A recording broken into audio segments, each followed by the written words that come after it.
Here's this place we visited with all these Carrier Comfort heat pumps.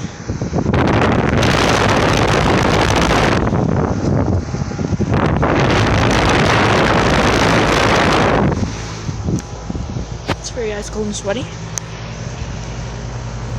2014 2-ton.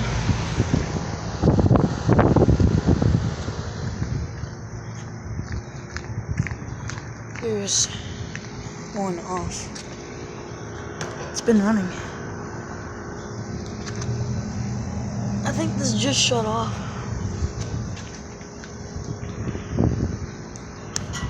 And there's the Emerson Copeland scroll down there. This one has not been running.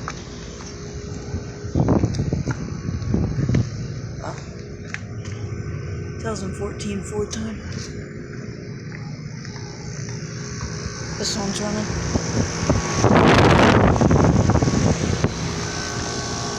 Very ice cold and sweaty. Yeah, all of these will be very hot outside.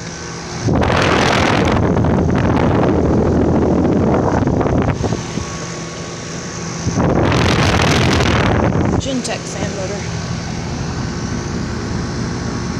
2014 5-ton.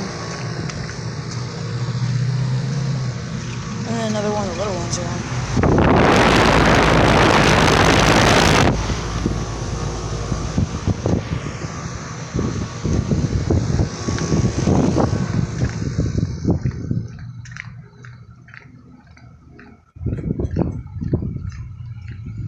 Alright, we'll move on to the next units.